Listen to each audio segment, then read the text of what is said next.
Bill Woodward, Silver City, New Mexico, or thereabouts.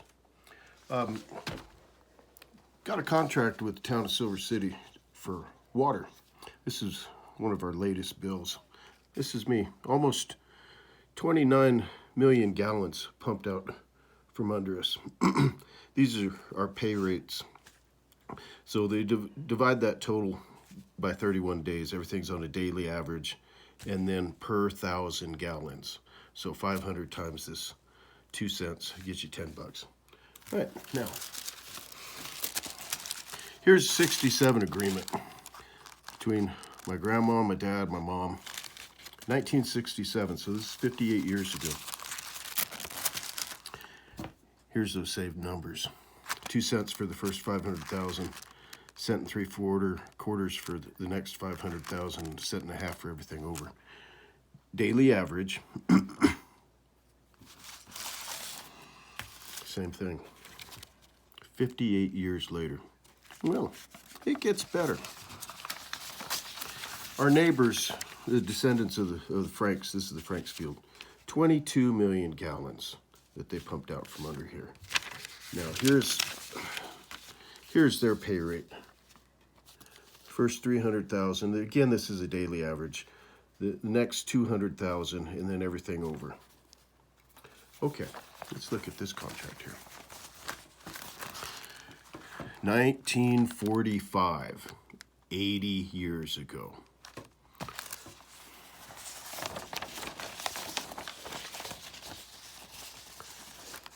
$300,000, the next 200,000, so from 3 to 500,000, everything over a cent and a half, 1 cent, half a cent.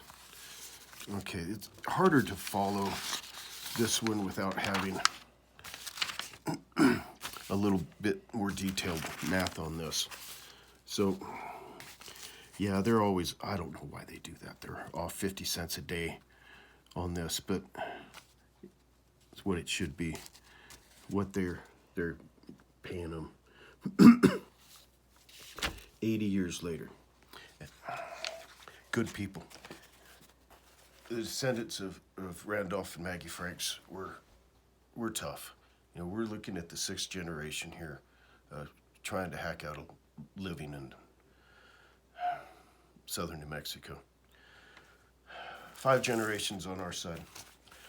So, 1954, Silver City decided they needed another well field. My grandpa, you know, he knew what this contract was. And there was other land farther to the east that the city could have gotten on and worked on. So he's in a dilemma. Do I try and get a better contract or allow the neighbors to get it and stuck in between two well fields? Inflation was not a thing at the end of World War II. It was all because of the war. Even in the 50s, under Eisenhower, there were some months that were actually deflationary. So it wasn't a thing until the late 50s, early 60s. And by 67, when this agreement was revised, yeah, it was something. So the story on how this one got renewed. 1966, town of Silver City decided that 3 wells on us wasn't enough. So they sent a drill rig out and just started drilling a new spot. Dad didn't know anything about it. So he sees this, goes in, talks to the city attorney, and says, hey, that country is not covered by the contract. Well, the attorney there in town representing the Silver City thought he knew his contract a whole lot better. And really it was just a carbon copy of the Franks contract, except for one little sentence in the legal description here that says, and all, where is it here? Future acquired lands.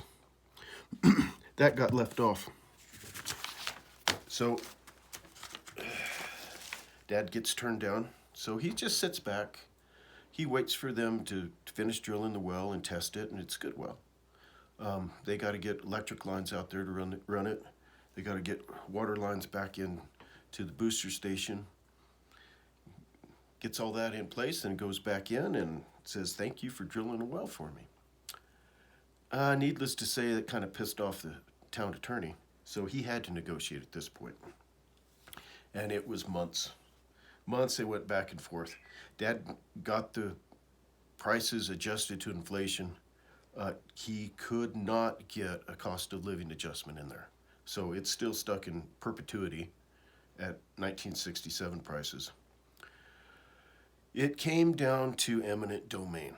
The town attorney said, "Okay, this is it. You're going to sign this, or we're going to condemn the entire ranch."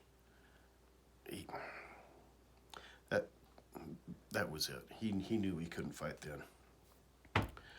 I don't know how many lawyers the Franks family, their descendants, have talked to over the years. Dad